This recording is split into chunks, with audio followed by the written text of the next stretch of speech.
pour cet événement exceptionnel, les 100 jours qui nous parlent du début des Jeux méditerranéens d'Oran, ces Jeux qui reviennent 47 ans après en Algérie, soit un demi-siècle après ceux de 1975 qui se sont tenus à Alger. Pour célébrer ce J-100, un riche programme est prévu dans la capitale de l'ouest du pays, un riche programme auquel participe la télévision algérienne, en essayant de vous faire vivre ce moment en compagnie bien sûr d'un plateau qu'a concocté pour nous notre ami Mokhtar Hamani. Et j'ai donc l'honneur et le plaisir d'accueillir notre ami Omar Betrouni.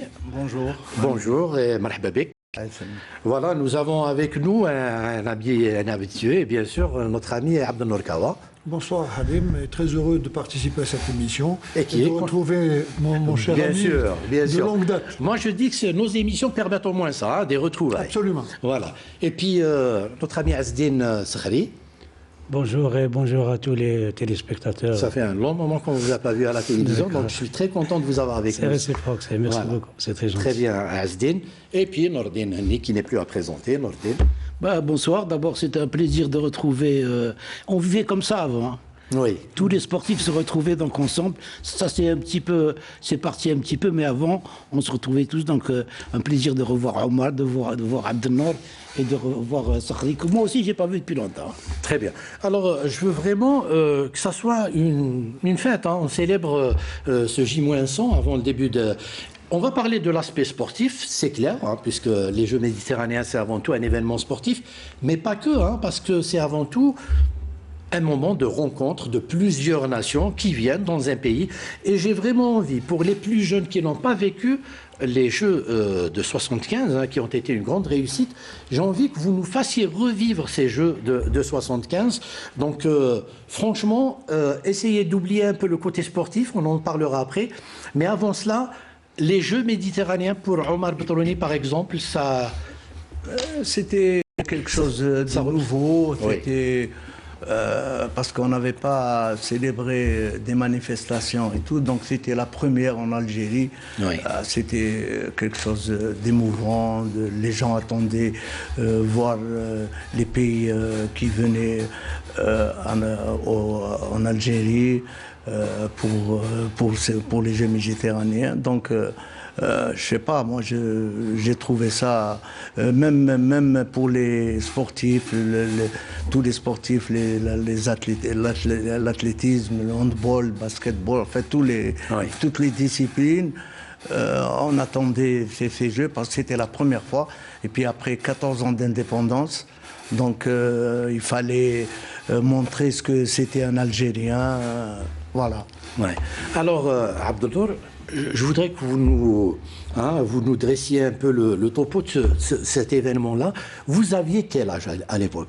À l'époque, j'avais 26 ans. Oui. Omar était acteur, puisqu'il était capitaine de la fameuse équipe nationale qui a remporté la médaille d'or au Jeux méditerranéens. Mais moi, j'étais comme spectateur. Oui. Et permettez-moi de vous dire que c'était une très grande fête.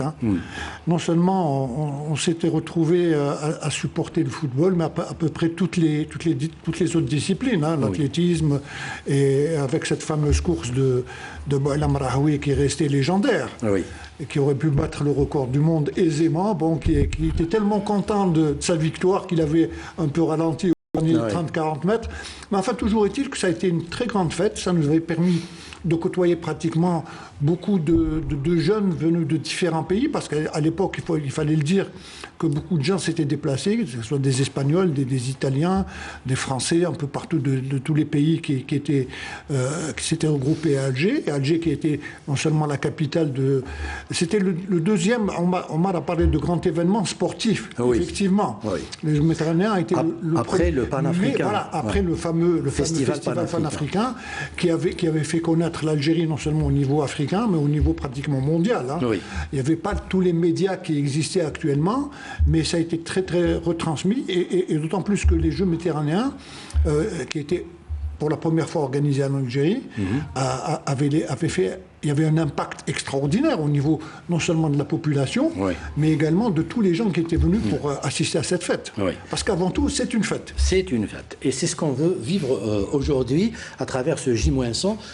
Asdin, quel souvenir vous gardez-vous des JM de 75 97. Non, je ne parle pas de votre médaille. Souvenir, j'étais trop petit à l'époque, jeune. Voilà. J'avais 7 ans. Et c'était... Est-ce qu'à 7 ans, il y a quand même des images qui restent comme ça? C'est normal.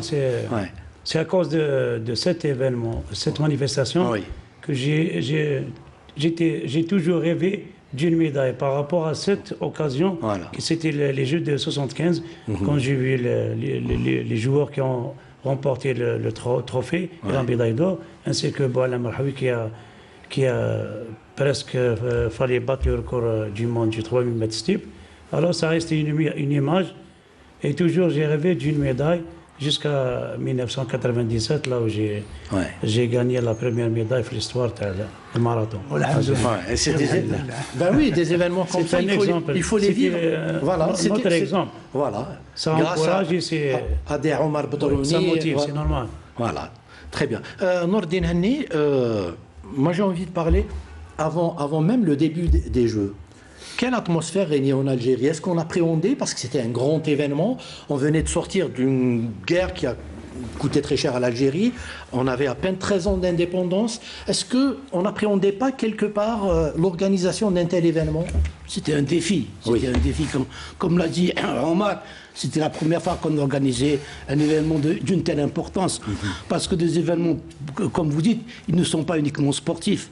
C'est un message que vous véhiculez au monde entier. Donc une Algérie qui était indépendante en 75, qui voulait montrer ce qu'était vraiment l'Algérie. Donc une Algérie indépendante. Moi j'avais 21 ans à l'époque. C'était le meilleur âge pour vivre un tel événement.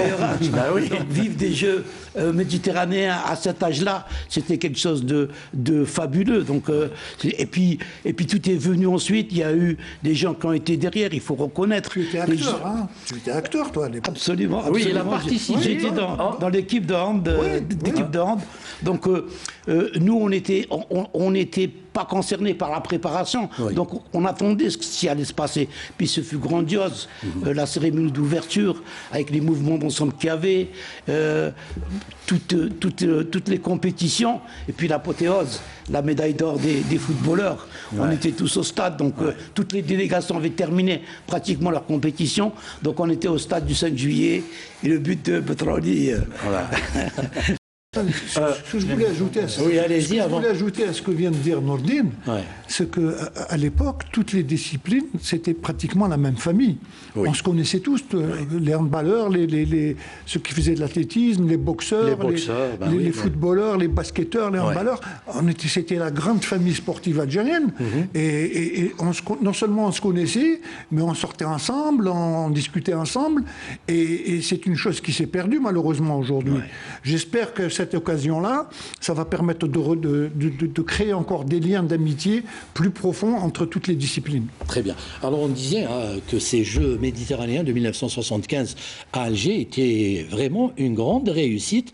On en a la preuve par l'image avec ce sujet préparé par notre amie Sarah Derbel.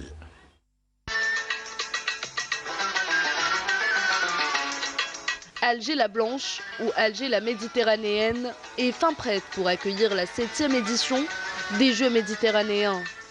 Le premier événement sportif de l'Algérie indépendante.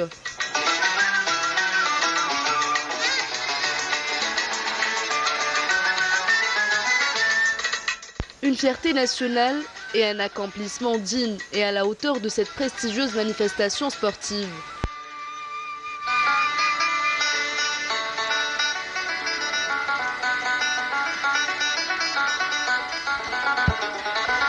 Nous sommes le 23 août 1975 en Algérie, plus précisément à Alger, au complexe olympique Mohamed Boudiaf. Le stade du 5 juillet est archi-comble pour cette première journée ou pour la cérémonie d'ouverture de la 7e édition des Jeux méditerranéens.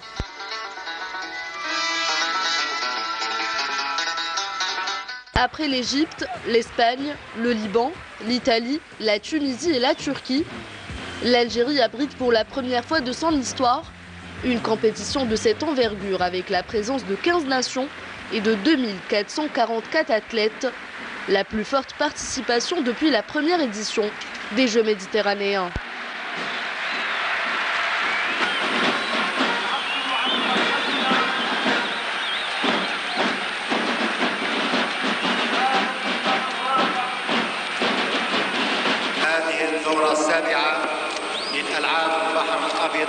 المتوسط ألعاب المودة والسلام في بحيرة الأمن والأخوة والتضامن وتدعيم السلام. Et l'Algérie frappe fort avec ses belles réalisations en termes d'infrastructures, la cité olympique d'Alger et ses installations jamais égalées depuis pour ce type d'événement.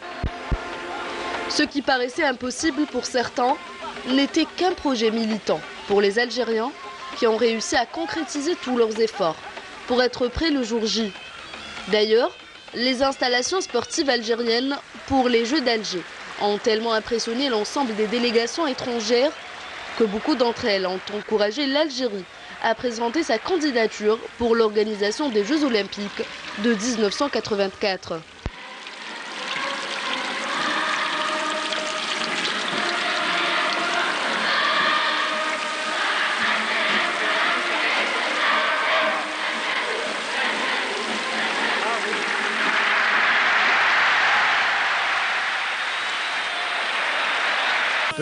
Et qui marquera à jamais le football national. La sélection algérienne a terminé la compétition en inscrivant 15 buts et en encaissant que 4.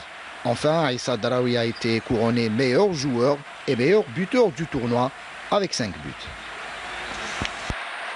Voilà, un parcours résumé par notre ami Saïd Fellak. Juste une oui. Il avait des cheveux longs, Omar. Comme tout le monde à l'époque. Il les a plus. Comme tout le monde. Oui. Omar, ça vous fait quoi de revoir ces images? Ouais, j'ai envie de pleurer. Non, l'heure est à la fête aujourd'hui, on ne va pas pleurer. Mais je veux vous poser une question très innocente. Hein. Est-ce que vous pensiez vraiment avant le début des Jeux remporter une médaille, ne serait-ce qu'une médaille de bronze? J'ai la vérité. Au départ, non. Au départ, on n'espérait pas avoir une médaille. D'ailleurs, quand on discutait avec les entraîneurs, et puis il y avait des gens de l'autorité qui arrivaient, avec le ministre des Sports, et donc ils nous disaient, si vous arrivez à la 3e place, c'est déjà pas mal. C'est déjà un exploit. Voilà. Déjà, vous êtes arrivé à votre objectif. Oui. Et ça s'est passé après comment? C'est l'appétit qui est venu en mangeant? Bien sûr, vous savez, de victoire en victoire. Quand vous commencez avec une victoire, par la suite, vous voulez gagner que des victoires par la suite. Donc c'est comme ça que ça s'est passé. Donc à chaque fois, on se préparait pour le 2e match, on se préparait, il fallait le gagner, le 3e, il fallait le gagner, 4e, il fallait le gagner, et puis on est arrivé en demi-finale. Et demi-finale, on est tombé avec la Tunisie en demi-finale et les Marocains avec la France. Et puis il y a eu cette finale. Enfin, on a fait un très bon match avec la Tunisie, contre la Tunisie. On avait battu 2-0. Et les Français aussi, ils ont battu les Marocains. Donc on est tombé en finale. Donc quand on est tombé en finale, après, il y a eu un truc qui complètement... donc tout le monde est arrivé en finale, il fallait... Cette médaille que tout le monde attendait. Mais il fallait aller la chercher parce qu'en face, vous aviez l'équipe de France. Exactement. Voilà. Il y avait l'équipe de France. Oui. Avant d'arriver à cette finale, le match le plus difficile pour vous lors de ces JM, c'était la Tunisie. Oui, il fallait passer la Tunisie en demi-finale. Et puis ils avaient une grande équipe puisque cette équipe a participé à la Coupe du Monde. Alors, l'une des clés, je pense, de cette réussite, Abdelnour, c'est la qualité des joueurs. On avait des joueurs très talentueux. Mais aussi, il ne fallait pas décevoir le public du 5 juillet, puisque vous parliez tout à l'heure du stade du 5 juillet. Si on peut faire une comparaison très très simpliste, hein. L'équipe nationale d'aujourd'hui, à travers les Mahrez, Forouli, Belaïli et tout, en 75, ce qu'il faut souligner, c'est que l'équipe nationale de 75, c'était pratiquement des joueurs qui constituaient l'équipe nationale militaire, à l'exception de Omar, qui avait été appelé, qui d'ailleurs avait eu le brassard de capitaine d'équipe. D'ailleurs, je tiens à souligner, puisqu'il n'a pas tellement l'occasion de venir dans les studios, on n'en parle pas beaucoup, mais il faut souligner qu'Omar était quand même un joueur très important, non seulement au niveau de l'équipe nationale, mais également au niveau du Mouloudia. Et c'est un des joueurs qui est le plus titré d'Algérie, ça il faut le souligner. Malgré sa modestie, c'est quelqu'un de très très modeste. Voilà. Mais il faut dire que c'est quand même un des monuments du football algérien. Donc, pour revenir un peu à cette médaille, c'est une médaille amplement méritée. C'est vrai que le match le plus difficile, il l'a dit, c'était la Tunisie. Et Dieu seul sait combien nous avions beaucoup de difficultés à l'époque pour battre les Tunisiens, parce que c'était pratiquement la bête noire de l'Algérie. La bête noire, Et donc, à partir de là, on a commencé non seulement à les battre, mais ça a été, arrivé en finale, il fallait impérativement remporter la médaille. Je voyais mal, moi, comment à l'époque, le gouvernement, voir le drapeau français monter en premier, ça aurait été pratiquement aussi un coup. Donc ça a un peu galvanisé. Voilà. Et il faut souligner que ça a toujours été l'homme de la Providence. Hein. Omar a toujours marqué des buts très importants. L'homme des dernières minutes. Absolument, contre la France, en finale de Coupe d'Afrique, à pas mal de matchs également, non seulement dans le championnat, mais en Coupe d'Algérie également. Il y avait aussi de la qualité. Non, je vais vous donner la parole par rapport à ça. Je sais que Nordin aurait souhaité être à Oran parce qu'il aime bien cette ambiance qui règne à... Écoutez, moi j'ai résidé 3 ans à Oran. J'ai habité à Aïn Turk. Alors vous pouvez nous commenter les images, vous qui aimez tant la fête. De Aïn Turk, c'est magnifique Oran, c'est magnifique. C'est vraiment donc une ville qui est magnifique. Il y a des gens qui sont là par exemple, la Nordin, on est où? Là c'est sur le boulevard Front de Mer. C'est très bien. Front de Mer, c'est là où est situé donc le siège du comité d'organisation. Donc on était au mois de décembre quand il y a eu les délégations étrangères qui sont venues. Voilà, donc on est en train de faire vivre à ces Oranais donc ce qui les attend. C'est une manière de leur dire, il n'y a pas beaucoup de monde, je vois qu'il n'y a pas beaucoup de monde, mais ça va venir, je pense que ça va venir. La médiatisation n'est pas importante et ça doit être très important. Ça doit être très très important et je sais que les Oranais, pour les avoir côtoyés, adorent ces genres de manifestations. Donc je pense que petit à petit, les gens vont venir. C'est au boulevard, donc les gens sont un peu plus hauts. Donc ils vont savoir, ils vont regarder à la télé, ils vont nous regarder maintenant, ils vont descendre. Oui, c'est un programme qui va s'étaler dans le temps. Donc, qui va s'étaler. Donc, je pense que dès leur sortie du travail, ils vont peut-être rejoindre. Voilà, donc en fait, c'est une ville qui est en train de faire peau neuve. Hein. Tout à fait. Ça me fait rappeler le Front de Mer. On avait un Rololo Msemridi, d'ailleurs on lui passe le bonjour. Il avait un appartement sur le Front de Mer et à chaque fois qu'on allait jouer à Oran, c'est lui qui nous recevait dans son appartement. Pourquoi? C'est pour ne pas dépenser on dormait chez lui. Pour nous faire des économies. Exact, il nous faisait des économies. Et on lui passe le bonjour et c'est un homme extraordinaire. Donc, comme vous connaissez bien Oran, on a trouvé notre guide en Nordin. Oui, donc pourquoi oublier mon idée de l'équipe de... Justement, j'allais revenir à cette médaille d'or pour parler... Il fallait regarder Draoui Marc, Naïm Marc, Mgelti Marc, c'est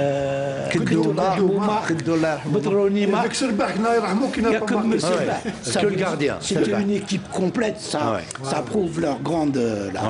Et puis, comme vous avez dit, ils auraient peut-être joué une finale autre que la France, peut-être qu'ils l'auraient perdu. Peut-être contre les Tunisiens, ils auraient peut-être gagné. C'était une motivation autre. C'est juste après l'indépendance, un pays qui nous a colonisés et se retrouver en finale.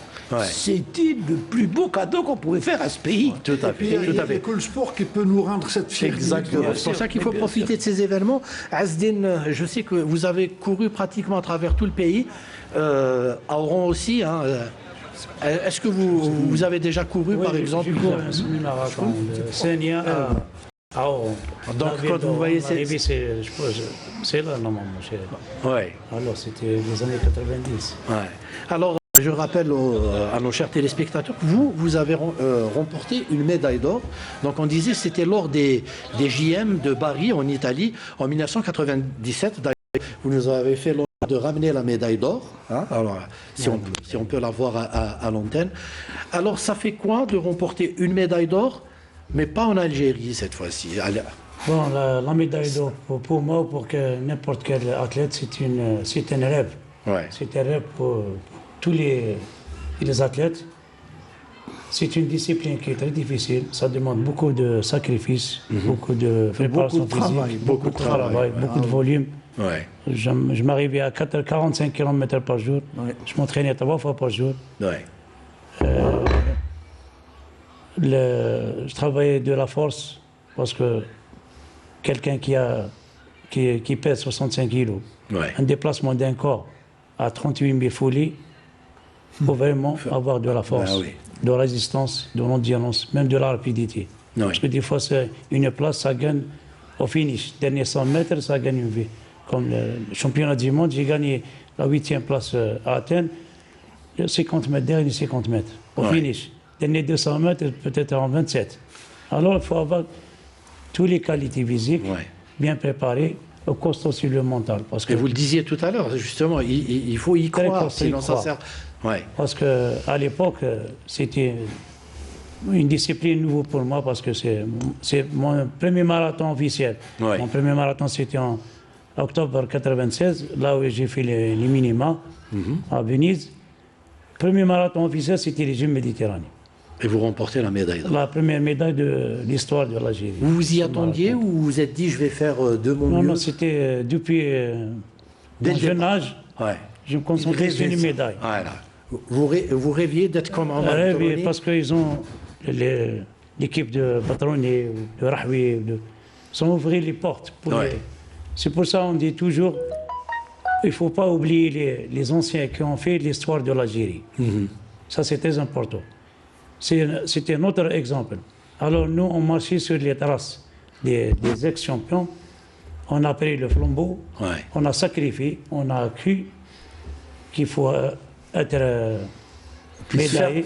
Puis souffrir, vous avez souffert, surtout c'est la souffrance. Bien sûr. À 260 km par semaine, 11 000 km par an, c'est pas facile. Il faut les faire. Hein. Vous le disiez tout à l'heure, hein, la victoire de Omar Boutrouni et de toute l'équipe d'Algérie lors de ces Jeux de 75. Voilà, c'était une motivation pour vous, c'était l'exemple à suivre, il fallait faire comme eux, sinon mieux. D'où l'importance de l'organisation de ces événements. Hein. La médaille des GM 75 de football, c'était presque la deuxième indépendance pour les Algériens. Oui. La joie, vraiment, tout le peuple sorti dans les rues, manifester, vraiment fêter. Cette joie, oui, bien sûr, cette victoire. C'était politique aussi, il faut le dire. Je pense que ça intervenait dans un contexte un peu particulier. Ce qu'il faut dire également, c'est que toutes les disciplines avaient de très très grands athlètes. Ça, chose qui n'existe pas aujourd'hui, et j'espère que... C'est ce que disait Nordin tout à l'heure. Ça a toujours été son bâton de parce que justement, Sakhri a suivi les traces de Omar, mais après, Sakhri, on a effacé les traces. Il n'y a pas eu de passage témoin. Il n'y a pas eu de passage témoin. Bon, aujourd'hui, avec ces Jeux méditerranéens, j'espère que ça va être l'occasion pour les responsables du sport en général, de redonner toute la grande dimension que le sport algérien doit avoir. On a toujours eu, c'est pas parce qu'on est en 2022 qu'il n'y a plus d'athlètes, bien au contraire. Il y a des athlètes, maintenant il suffit non seulement de les trouver, mais également de développer leur qualité pour essayer de rivaliser avec tous les anciens champions que nous avons eus. Et de les mettre en bonne condition aussi. D'où l'utilité aussi d'organiser de tels événements, parce que lorsqu'on organise un grand événement, il va falloir construire des infrastructures sportives. Et ces infrastructures, après l'événement, vont bénéficier aux sportifs algériens après Nordin. Donc, tout d'abord, ils vont en profiter pour la région ouest. Nordine, je vous coupe parce que nous avons avec nous, je crois, à partir d'Oran, notre correspondant Salim Skandar, c'est bien ça. Salim, vous nous recevez? Salim. Là, il se marre et c'est tant mieux. Ouais, on va revenir à notre ami Salim Skandar. Vous disiez, Nordine? Donc, tout d'abord, ça va servir pour la région ouest. Vous savez que le sport à l'ouest est en décadence à tous les niveaux. Alors que l'ouest était un vivier. Hein, mais où sont les équipes de foot, de l'UMCO, de l'ASMO? Où sont les équipes de basket? Il n'y a plus de sport à l'ouest. Donc j'espère que ça va leur permettre, ces infrastructures, tout ça, ça va permettre d'abord de reprendre. Et donc de faire revivre ces écoles qui alimentaient toutes les équipes nationales. Et puis à partir de là, ça va être aussi des stades qui vont servir aux autres régions, qui pourront venir jouer, venir se déplacer, faire des stages. Il y a des cités maintenant, il y a des cités qui sont faites. Donc au-delà des données sportives, il y a beaucoup de retombées. C'est ça qui est important. Et c'est pour ça qu'il faut qu'il y ait une véritable politique pour que après les Jeux, il y ait un suivi. Il y ait cette dynamique qui continue. Donc il y a une nouvelle prise en charge. Absolument. Vous savez que on parle de 75, on parle des Jeux méditerranéens de 75. À l'époque, on était peut-être une 15 à 20 millions d'Algériens. Donc la jeunesse qui existait à l'époque, si on doit la comparer à la jeunesse d'aujourd'hui, on est peut-être 3 ou 4 fois plus nombreux. Voilà, plus nombreuse. Ouais. Donc logiquement, à travers cela, on doit voir ça, c'est les meilleurs athlètes dans toutes les disciplines pour pouvoir redonner la dimension qu'il faut à toutes ces disciplines-là. Nordine, moi, quand je suis son émission le lundi, à chaque fois, à chaque fois, ils remettent en cause la prise en charge des clubs, que ce soit au niveau du handball, puisqu'il est multidisciplinaire. Donc, parler un peu de l'athlétisme, de la boxe, de toutes les disciplines qui sont porteuses en Algérie. Ouais. Et Dieu seul sait combien nous avons eu de grands champions. Quand on parle de handball, moi j'ai toujours en souvenir l'équipe mythique des Lamjadani, des Amara Allah yarhamou, des Bourras, des Tabet, des Jeff. Moi qui jouais avec eux, pour moi ils étaient mythiques. Toi, d'ailleurs, quand tu étais au milieu, c'était des idoles pour toi. C'est la même chose en football, en basket c'était la même chose, en volley la même chose, en athlétisme on a eu de grands champions, de très grands boxeurs. Donc aujourd'hui, c'est peut-être l'occasion, à travers ces Jeux méditerranéens, de pouvoir reprendre un peu en main toutes ces disciplines-là et pouvoir donner un nouvel élan pour qu'on puisse retrouver la place. C'est pour ça que je parlais. Pour les installations, j'avais dit pour les installations, c'est vrai, on est pratiquement en retard. Ça, c'est la vérité. Et puis, ce qui nous manque, c'est l'entretien. On a eu des stades de handball, de basket. Le football, c'est l'entretien. Là, on ne savait pas entretenir une pelouse, on ne savait pas entretenir des vestiaires.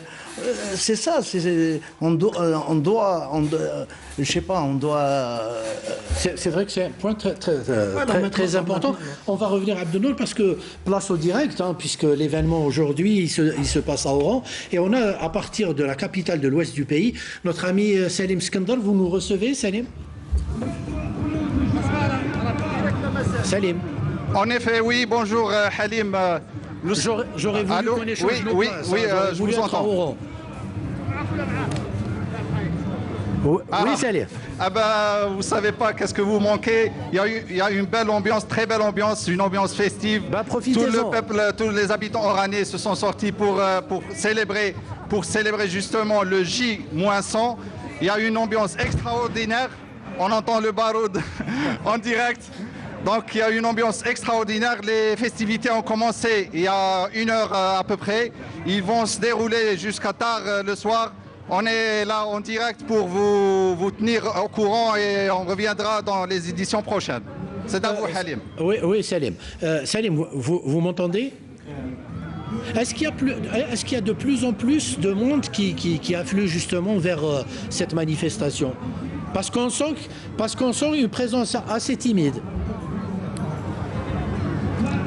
Salim. Oui. Je disais, est-ce qu'il y a de plus en plus... Oui, Salim. Je voulais savoir ce qu'il y avait de plus en plus de monde qui afflue justement, parce qu'on sent que côté justement affluence, c'est assez timide quand même pour l'instant. En effet, en dépit des conditions météorologiques qui ne sont pas au top, la population elle répond favorablement, tout le monde est dehors, et il y a une ambiance très festive. Et ça donne un avant-goût de ce que va être les Jeux méditerranéens en juin prochain. Vous vous attendez à plus de monde à la sortie du travail? Là, le calendrier, on ne le choisit pas. Hein. Le J-100 est tombé malheureusement un dimanche, un jeudi plutôt. Peut-être qu'on aurait été pendant le week-end, on aurait eu un peu plus de monde. Mais bon, est-ce que vous vous attendez à un peu plus de monde à la sortie du travail, Salim? En effet, tout le monde dit que ça va être davantage peuplé par les habitants vers les coups de 18h, où il y aura juste après une cérémonie, c'est-à-dire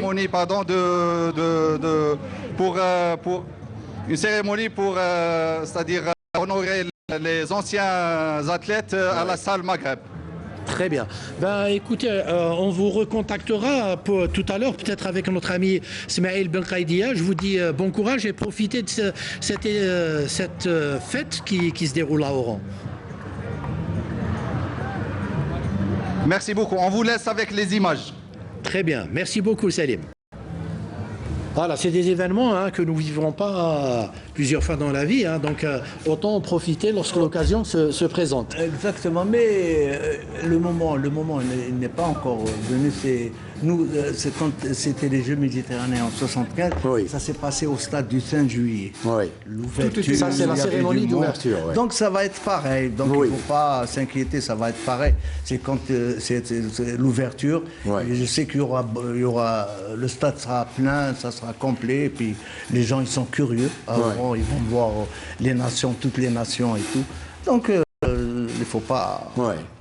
Alors, à Paris, Azdine Sakhari, racontez-nous un peu comment ça se passait. Vous viviez dans un salon. On va bien, si vous permettez, avant ma question, je crois qu'Omar doit nous quitter. Avant qu'il parte, je voudrais dire quelque chose. Tout d'abord, j'ai appelé ma maman pour dire que je passe avec Omar. En 75, elle regardait le match. Donc, tu lui fais un petit coucou. Ouais, je lui fais un petit coucou. Et puis, moi, je voudrais, juste avant que tu partes, approuver, ou déjà approuvé, en 75, toutes les équipes, tous les sportifs, ils jouaient où? Football, ils jouaient en Algérie. Rahoui s'entraînait en Algérie. Donc il y avait une politique sportive. Non, c'était des grands joueurs. Comme ils jouaient tous dans des grands clubs. Donc tous passaient dans notre pays. Dans notre pays. Donc, mais si en 2022, Goulona, il faut aller se préparer là, il faut aller se préparer là-bas. Non, et puis on a préparé les Jeux méditerranéens au 5 juillet. Un mois, on était enfermés. À l'hôtel du 5 juillet. C'est pas évident. Et puis il y avait les handballeurs avec nous aussi. Très bien. Alors, pour pouvoir libérer justement notre ami Omar, merci d'être venu cet après-midi.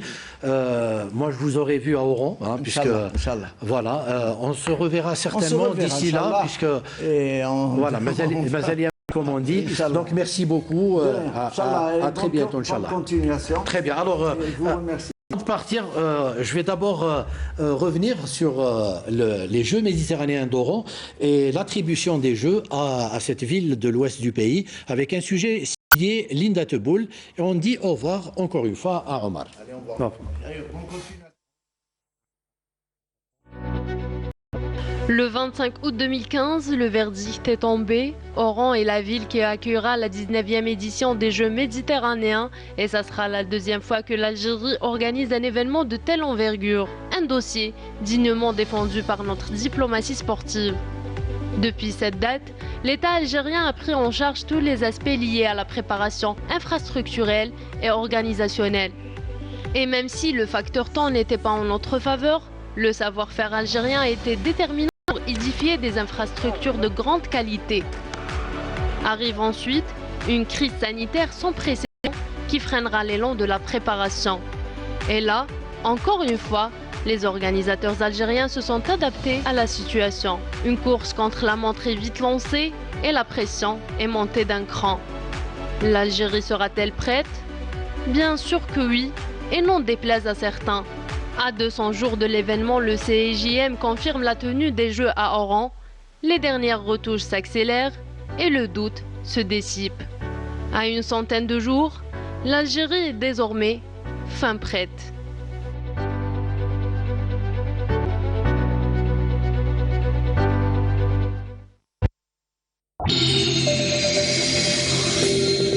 كل ما نهضر مع ولادي ولا ندير فيديو يخلص لي الكريدت. انا بالانترنت ديالي نشوف بها ولادي وكامل المسلسلات. وعلاش الانترنت تاعك طاحت عليك من السما؟ نحكي لكم.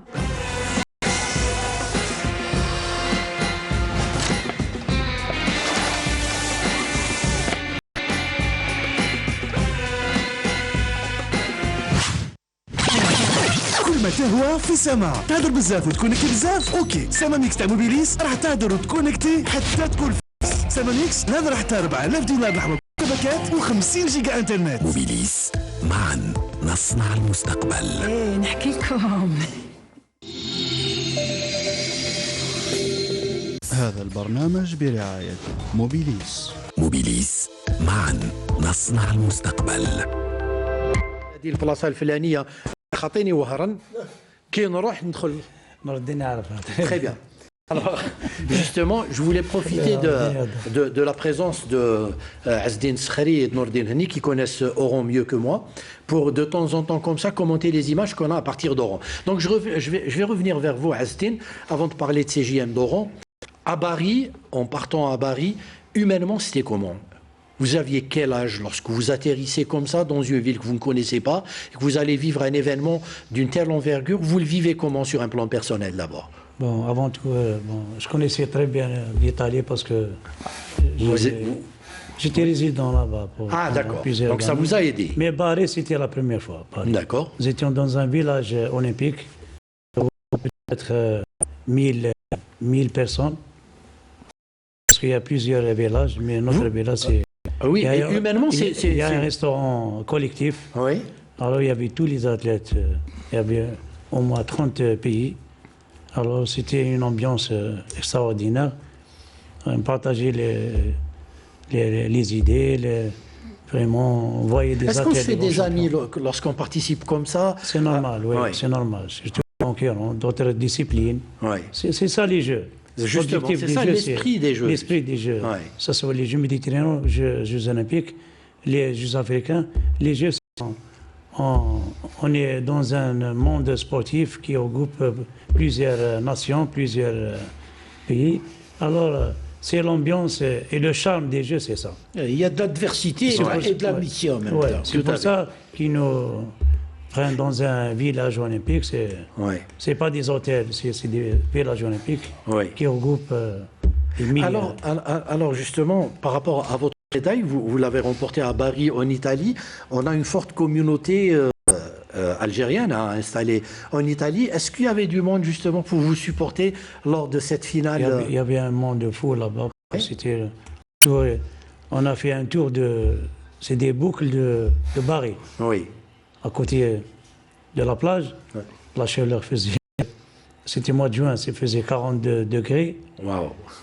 Il y avait le public qui célébrait avec vous cette victoire. Il y avait Bouala Mrahoui qui était avec moi, qui me donnait 2 kilomètres, me donnait à boire pour vous hydrater justement, parce qu'il faisait trop chaud. C'était chaud. Je raconte une petite doucement. Il y avait un concurrent qui a fait la 3e place. Il a oublié son paire de chaussures. Alors, j'avais deux paires de chaussures. C'était mon concurrent. Et vous lui avez donné la 2e paire? Je lui ai donné... Et c'est tout ça c'est Rabbi Kteblo. Il a la médaille.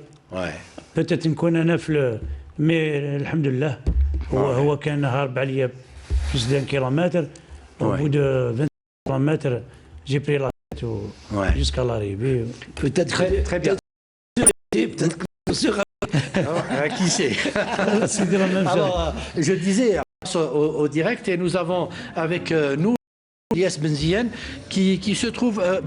Lies, bonsoir. Vous nous recevez, Lies? Oui, bonsoir. Alors dites-nous, moi qui ne connais pas Oran... Très bien, très bien, 5 sur 5. Moi qui ne connais pas très bien Oran, vous êtes à quel endroit là? Alors on est au niveau du phare de la Laine, au niveau du plus précisément à le front de mer.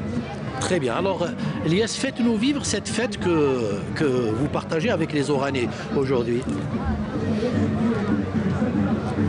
Alors, c'est un moment assez particulier, très festif. C'est une première pour la ville d'Oran et vraiment un goût de ce que va proposer justement cette 19e édition des Jeux méditerranéens, la deuxième du pays après celle de 1975 à Alger et qui se déroulera du 25 juin au 6 juillet 2022. Donc c'est vraiment un moment assez unique et qui laisse de très bons présages pour ce que va donner cette édition des Jeux méditerranéens à Oran. Alors, Lies, je voudrais revenir un peu sur le programme, même si on a un sujet détaillé sur le programme qui nous attend aujourd'hui à Oran. Jusqu'à maintenant, les habitants d'Oran ont eu droit à quel type de manifestation? Nous avions vu un défilé de vieilles voitures. Oui. Oui. Allez-y, allez-y. Oui, oui, absolument, absolument. Très bien, très bien. Donc c'est vrai qu'il y avait une exposition de voitures de collection. Donc il y avait aussi une marche qui s'est déroulée du jardin Sidi Mohamed jusqu'au jardin Chakroun Hasni. C'est là où va justement se terminer cette marche. Et il y a aussi ce que vous venez de voir là justement, une exposition équestre tout simplement, assez folklorique, des vieilles traditions justement oranaises. Alors, et il y a aussi beaucoup d'autres activités futures qui... Oui, justement, on a prévu un sujet pour... Alors, Lies, dites-moi, rassurez-nous, côté météo, ça va mieux parce que dans l'ouest du pays, il y a eu quand même des vents violents. Est-ce que côté météo, ça va beaucoup mieux? Oui, absolument. Oui. Ah, donc oui, absolument. C'est vrai qu'au niveau... c'est vrai qu'au niveau météorologique, en fait, c'est moins ensoleillé que le matin, par exemple, mais ça reste tout de même assez frais. Comme vous voyez, la population oranaise s'est déplacée justement pour assister à cette manifestation. Donc le climat ne dérange pas, au contraire, il vient un peu dissiper cette tempête de sable qu'a connue la ville d'Oran ainsi que d'autres wilayas du pays durant les 2 derniers jours. Très bien, merci beaucoup. Je pense que notre ami Ismaël Belkaïdias tout à l'heure aura beaucoup plus de chance en vous contactant avec un peu plus de monde dans les rues justement d'Oran. Je vous dis très bien, bon courage, je vous dis à tout à l'heure. Notre ami Nordin Hanni, la même question que j'avais posée justement à notre ami Nordin Skhari, lorsqu'on vit comme ça des événements majeurs, des événements sportifs majeurs, sur un plan humain, sur un plan personnel, ça nous marque. Vous, qu'est-ce que vous regardez des événements majeurs que vous avez eu à vivre justement? C'est sûr que ça vous marque quand vous commencez une carrière de sportif. Vous rêvez à toujours aller de l'avant. Oui. Mais c'est un rêve au départ. C'est un rêve, faire des Jeux méditerranéens, faire des Jeux olympiques, faire un championnat du monde. C'est un rêve qu'on aimerait réaliser. Et puis il arrive ce jour-là, et donc c'est le délire, c'est l'apothéose, c'est arriver vraiment au sommet de ce qu'on fait. Donc pour Azdin, à 7 ans, il regardait Batraouni, et puis quelques années après, c'est lui qui remporte la médaille d'or. Qui remporte la médaille d'or. Donc, et qui représente dignement son pays. Alors que c'était un rêve. Et c'est ça le travail qui doit se faire. C'est ça.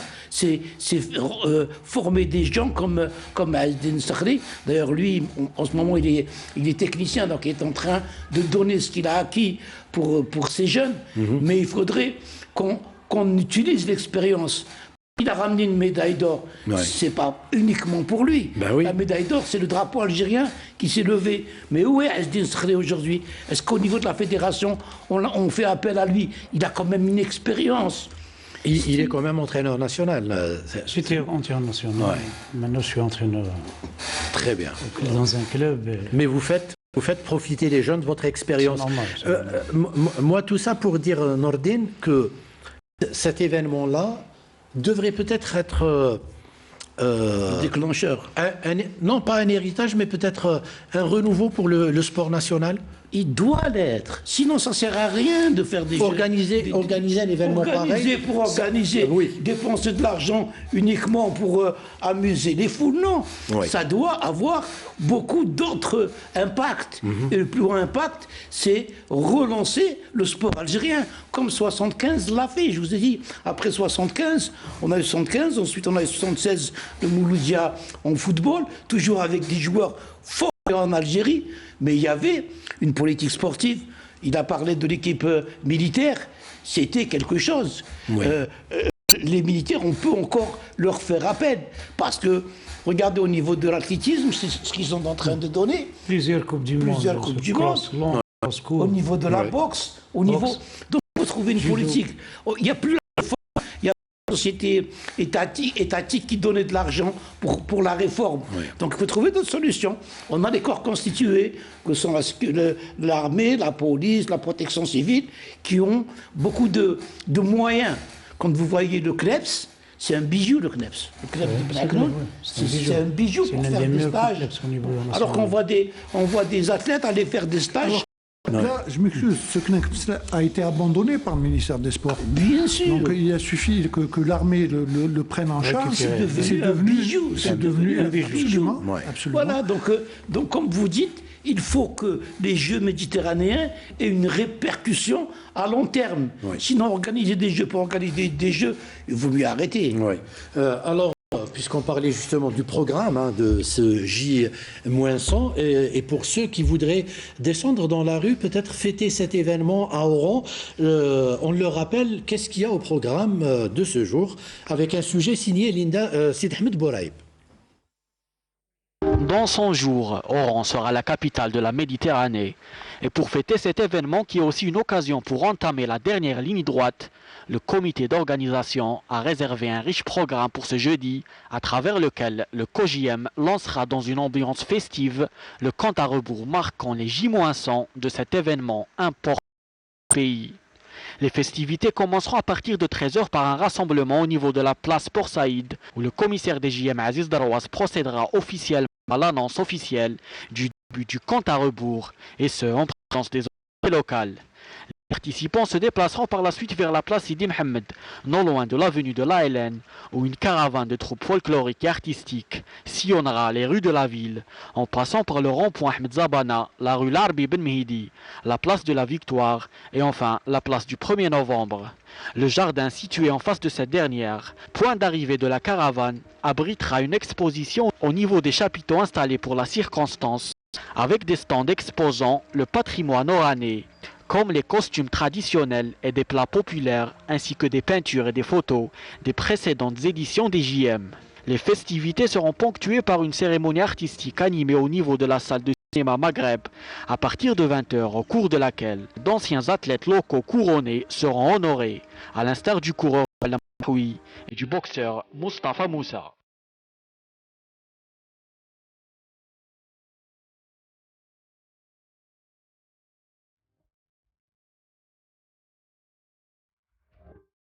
Très belles images. Azdine disait que ça va être peut-être les meilleurs jeux de tous les temps. Oui, vous êtes optimiste. C'est normal parce qu'on a fait plusieurs jeux. La première fois que je vais cette... En tout cas, ça donne envie d'aller visiter Oran. Et justement, ces événements-là sont aussi une occasion de promouvoir le tourisme d'un pays. C'est une tribune pour promouvoir l'image de l'Algérie et donner envie aux gens de venir visiter du moins Oran qui abrite ces Jeux. C'est l'un des objectifs de l'organisation des Jeux. Comme on le disait, donc, mis à part qui est le vecteur numéro 1, il y a le tourisme, il y a la culture, il y a la découverte, l'artisanat, la tradition. Tout est englobé dans les objectifs de l'organisation de pareilles compétitions. Il y a aussi cette notion de bénévolat, on en parlait tout à l'heure. Il y a beaucoup de bénévoles d'ailleurs qui sont en train d'activer. Ce sont des étudiants, absolument des étudiants. J'ai suivi tout à l'heure une émission où des jeunes avaient été interviewés, et c'est pratiquement eux qui avaient fait des petits fascicules pour accueillir tous les gens qui viendront à cet événement-là. Ils sont prêts à aider au niveau de l'aéroport, comment diriger les gens. Donc il y a déjà un engouement qui est fait par la population oranaise. Mais ce que je voudrais dire également, c'est que même ce que vient de dire Sakhri, c'est que le président du comité d'organisation des Jeux méditerranéens a dit que l'Algérie a fait un joyau. Donc il reconnaît que c'est pratiquement une des meilleures infrastructures qui existent actuellement. Donc ça, il faut s'en enorgueillir.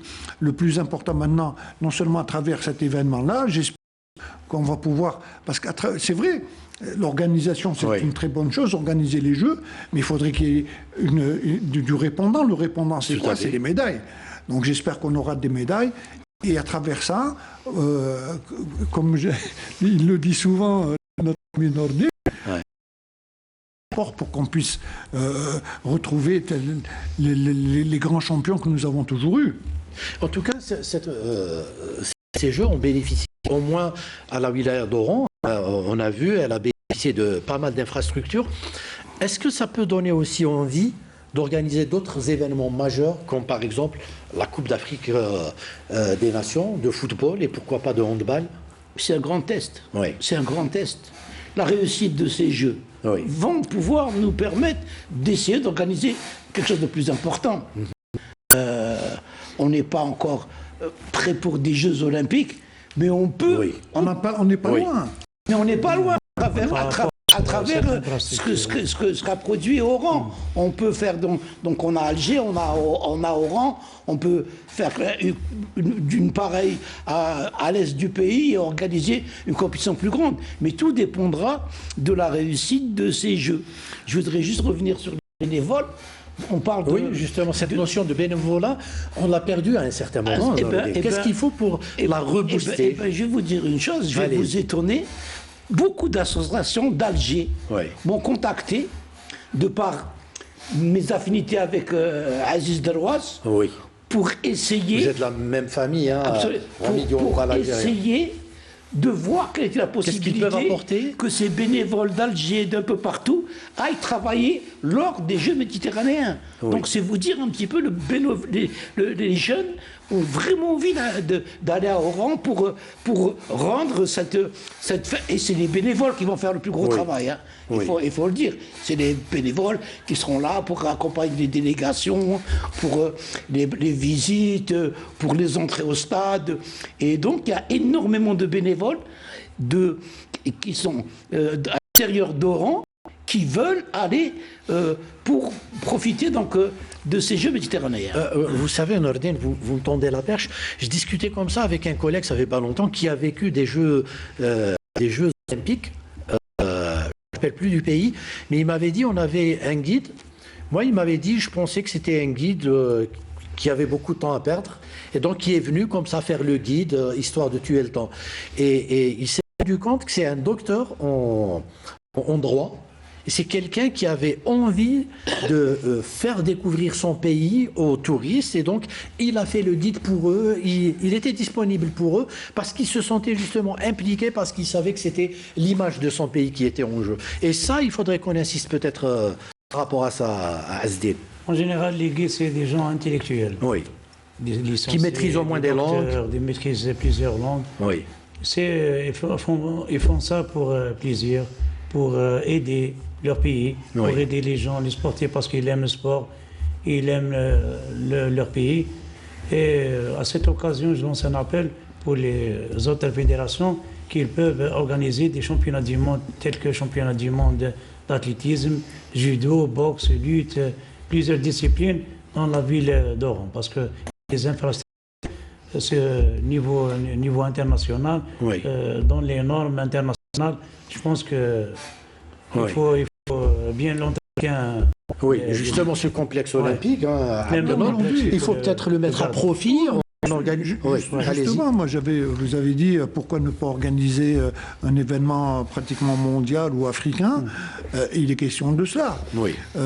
Avec toutes les infrastructures. Oui, on parle du Coupe d'Afrique des Nations de football, par exemple. Oui, là, aujourd'hui, on est en train de parler d'Oran. C'est vrai qu'Oran a bénéficié d'une infrastructure sportive extraordinaire. Oui. Il ne faut pas oublier également qu'Oran a développé énormément le côté touristique, où beaucoup d'hôtels ont vu... C'est important aussi. Voilà, c'est très important, des hôtels 5 étoiles, 4 étoiles, 3 étoiles. Donc, Oran est prête pour accueillir ce genre d'événements. Maintenant, il faudrait que cela puisse se au niveau des grandes villes d'Algérie. On parle d'Oran, Alger, Constantine, Annaba, Sétif, beaucoup d'autres villes. Et un peu toutes les infrastructures, parce qu'on a cumulé énormément de retard. Quand on voit toutes les infrastructures qui vont être prêtes d'ici peut-être l'année prochaine, là, à ce moment-là, on pourra éventuellement se projeter dans le futur, pouvoir organiser une Coupe d'Afrique des Nations, pouvoir organiser peut-être, pourquoi pas, les Jeux africains, et également des championnats du monde, puisqu'on aura l'infrastructure sportive existe, l'infrastructure hôtelière existe, l'infrastructure routière existe. Des vols qui sont... On peut relier n'importe quelle ville en 1 heure, 1 heure et demie de vol. Donc, tout est prêt. L'essentiel maintenant, c'est que les gens puissent prendre conscience. C'est bien d'avoir tout ça. Mais il faut avoir également... ce qui est le plus important à travers tout ça, c'est les athlètes. Il faudrait qu'on arrive également à retrouver un peu la grande équipe nationale de handball. Le football, actuellement, nous sommes à la veille d'une qualification de Coupe du Monde. J'espère que ça va très bien se passer. On parle d'athlétisme également. On parle de basket. On avait des équipes de basket extraordinaires, de volley également. Donc les disciplines de natation, de tennis, on était parmi les meilleures nations africaines dans tous les multidisciplinaires. Aujourd'hui, ce n'est pas le cas. Et j'espère qu'on va pouvoir remettre cette machine en route et pouvoir espérer dans quelques années être au meilleur niveau. Sur le plan sportif, Nordine, on doit s'attendre à quel niveau, de par les participants qui vont venir à ces Jeux méditerranéens? Écoutez, il y a... C'est une compétition qui peut servir aussi de préparation aux autres Jeux par rapport aux différentes fédérations. S'il n'y avait pas eu de compétition parallèle en même temps, ça aurait pu, parce qu'il y a les Jeux olympiques de Paris en 2024, donc ça peut être une préparation. Donc, en décembre, quand les délégations sont venues, on a discuté avec les délégations étrangères et ils parlaient de leur présence pour venir préparer. Peut-être pas les meilleurs, mais les gens sur qui ils investissaient pour 2024. Donc toujours, ça reste de grands champions. Maintenant, le handball, c'est une bonne nouvelle. C'était prévu au juin, c'est décalé en juillet. Donc on a un problème au handball. On avait peur que cela le perturbe. Il y a le championnat du monde de natation qui se déroule à la même période. Et tout le monde sait que les Jeux méditerranéens, c'est la natation. Donc les meilleurs ne viendront pas, peut-être même les nôtres. Un Jawad Sayoud qui vient de qualifier aux Jeux, qui est qualifié. Et entre un championnat du monde et des Jeux méditerranéens, il n'y a pas photo. Et qui vient de réaliser la meilleure performance mondiale la semaine passée, pour le rappeler. C'est ces choses qui peuvent perturber. Donc, j'espère. Mais maintenant, puisque on voit que les gens sont contents des installations, peut-être que les meilleurs jeunes vont venir. C'est une bonne chose. Donc, il va y avoir de la concurrence. La concurrence sera toujours là, notamment pour nous qui sommes en déclin. Ça va nous booster un petit peu. On a quand même des jeunes comme Teleki en athlétisme, comme beaucoup d'autres, la Holo, je ne sais plus qui ont encore des boxeurs. On a filles un peu partout. Le sport féminin aussi est en train de prendre un peu d'ampleur. Et donc, j'espère que ça va être le décollage, que ça va booster les fédérations, mais à travers une politique nationale. Il faut revenir à une politique nationale. Parce que, moi, je l'ai toujours dit, il y a eu la politique de 80, la réforme sportive, qui a donné ses fruits à Abdelnour. Absolument. Elle a donné dans toutes les disciplines. Dans toutes les disciplines. Ensuite, il y a eu ce désengagement. Il y a eu une scission. Mais après la scission, il n'y a pas eu de remplacement. Oui. Donc on est sorti sur des professionnalismes de bazar. Maintenant, tous les sports, dans tous les sports, on paye les athlètes. Non, Nordine, tu l'as bien dit tout à l'heure, même Sakhri l'avait dit. Quand on voit un peu les années 70, 75, puisqu'on est en train de parler de Jeux méditerranéens, tous les athlètes étaient issus du sport national. Absolument. L'importation de ceux, entre guillemets, hein, on faisait appel par la suite, on a fait appel à des joueurs qui venaient renforcer, bon, principalement en football, à l'image de Dahleb, Khourichi, Mansouri, on en parlait tout à l'heure, qui sont venus pour donner un plus. Aujourd'hui, malheureusement, ce qu'on est en train de voir, c'est un peu l'exode de nos joueurs. Pourquoi maintenant, on prend un exemple très facile, hein, si je prends le cas juste de Zorgan, du fils Zorgan qui était ici en Algérie, qui a des qualités, pourquoi l'envoyer en Europe pour qu'il puisse se former et revenir ensuite peut-être au niveau de l'équipe nationale, alors qu'ici on peut lui donner tout ce qu'il faut. Donc c'est effectivement la prise en charge et la formation qui doit être prise très très sérieusement. À titre d'exemple, il faut bien conforter ce que tu es en train de dire. Moi, quand j'étais en 78 à l'ISTS, où je faisais mes études, les Allemands venaient faire leur préparation en Algérie. J'allais le dire. Ils venaient faire pas que les Allemands, les Polonais, les Yougoslaves à l'époque. On a un climat qui est favorable. Les pays de l'Est d'une manière générale. Ils venaient. Donc pourquoi maintenant on doit nous envoyer nos athlètes se préparer à l'étranger? Il faut arrêter le délire. On peut s'attendre à quoi par rapport à l'athlétisme? Ces Jeux peuvent apporter un plus?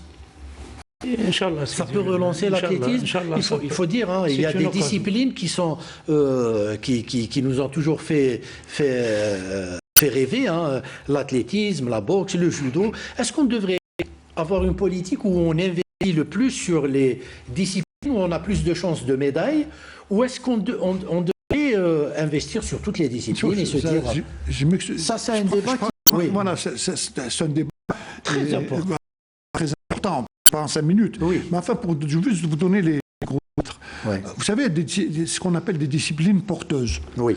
Il y a des gens, il y a des jeunes qui rêvent d'être footballeurs, d'autres qui rêvent d'être handballeurs. Il faut athlètes, marathoniens, faire le 1500, les spécialistes, à l'image des champions que nous avons eus. Quand on voit un Morsli, quand on voit un Mkhloufi, quand on voit puisqu'on est en train de parler de Sakhri, quand on voit dans l'athlétisme, c'est des noms, c'est mythique. Oui. On parle de handball, quand on revoit un peu les anciens handballeurs, génération confondue, jusqu'à Hamid, que nous avons on a fait que je me rappelle, moi, quand on a Archa, c'était grandiose. Oui. Le basketball également. Donc, il y a des disciplines qui sont porteuses. Des jeunes qui veulent s'orienter dans tel ou tel. Donc mettre le paquet, on ne peut pas. Il faut faire une différence. On peut pas mettre, vous voulez, hier, on en avait parlé la dernière fois, la fédération de rafle qu'on respecte, qui est un sport, mais on ne peut pas comparer la fédération de rafle avec celle du football ou celle du handball ou celle de l'athlétisme. Donc il faut mettre les moyens nécessaires à toutes ces fédérations pour développer le sport. Alors je rappelle seulement que le programme spécial de ces J-100 se déroule toujours à Oran et que les gens qui ont envie de descendre dans les rues d'Oran pour fêter cet événement devraient le faire, hein, puisque il faut profiter, c'est un moment de fête. C'est la fête. Voilà, et je ne veux pas qu'on se quitte sur une note négative. Alors, pour revenir à l'athlétisme et peut-être conclure avec vous, Azdine Sakhri, vous avez été entraîneur national, vous êtes entraîneur maintenant. Est-ce qu'il y a une relève et est-ce qu'on peut profiter justement d'événements comme les Jeux méditerranéens pour leur donner une chance de s'exprimer? Écoutez, la relève, toujours, ça existe. La patte, ça existe, mais la mentalité, il faut changer la mentalité. Qu'est-ce qu'il faut justement aux athlètes? Il faut croire. Il faut sacrifier, parce qu'il y a des gens qui ne veulent pas sacrifier. Le sacrifice, c'est le meilleur moyen. Il faut aussi un climat favorable, il faut des moyens, il faut une bonne politique. Mais pas trop de moyens, parce que l'athlétisme, la prise en charge, c'est vrai que ça n'a pas beaucoup de moyens. Parce que quand j'ai gagné cette médaille, avec 0 moyen, je vous jure, avec 0 moyen. C'est pour ça qu'on l'appelle sport des pauvres. Hein. 5 jours, j'ai pris en charge à Talasso. 5 jours. Je te jure, une année sans moyen. Je lance un appel pour les athlètes, les Ramjé. Oui. Il faut être, qui m'agrègue toujours, la confiance, il faut avoir la confiance. Confiance à leur travail, volonté de sacrifice. Et c'est les moyens, c'est normal, les moyens, parce que la génération, cette génération, c'est pas la même génération. C'est ce que je voulais dire. Il faut marcher avec le moment les en a fait. Oui. Parce que la mentalité des années 2000 ou la mentalité des années 90 ou 70, c'est clair, c'est clair. Alors, il ne faut pas dire ça y est, normalement, tout le monde a les moyens. Non. Il ne faut pas se lamenter sur son sort. Voilà. Il faut continuer à travailler. Nordine, j'ai envie qu'on se quitte sur une note positive. Hein. Alors, je continue à conclure cette émission. Absolument. Donc, moi, je vous dis, vous allez au ministère de la Jeunesse et des Sports, vous allez trouver une classification des disciplines. C'est une chose qui a été faite déjà. Oui. L'athlétisme, c'est eux qui nous ont ramené des médailles d'or olympiques. Oui. Il faut juste revenir à cette classification. Il faut revenir à cette classification, comme me disait Araf. Ils doivent travailler pour arriver le jour où on aura un champion du monde. C'est un exemple, c'est pas pour diminuer. C'est mon ami. Voilà. Et surtout les compétitions de haut niveau. Oui. Parce que ça manque. Parce qu'un athlète, pour briller sur le plan international, il faut avoir les compétitions de haut niveau. Très bien. Alors, je rappelle qu'on continue à célébrer ce J-100 des 100 jours avant le début des Jeux méditerranéens. 100 jours, c'est demain. Oui, 100 jours, c'est demain. Avant le début des Jeux méditerranéens d'Oran. J'espère que vous serez au rendez-vous parce que franchement, les images qu'on a eues aujourd'hui donnent envie d'aller à Oran et de visiter toutes ces infrastructures qui ont été construites jusque-là. Alors, messieurs, je vous remercie. Je rappelle qu'on avait avec nous donc Abd Nour Kawa, qui est consultant à Canal Algérie. Même chose pour Nordine Henni et notre ami et médaillé d'or à Paris en 97, notre ami Azdine Skhri. Merci d'être venu. Je vous remercie, vous, d'avoir... À Oran quand tu veux. Voilà, donc moi j'ai mon guide, je pars à Oran quand je veux. Je vous invite à vous y rendre vous aussi. Donc je vous dis merci de nous avoir suivis. Le programme continue. Je vous dis à très bientôt. Salam.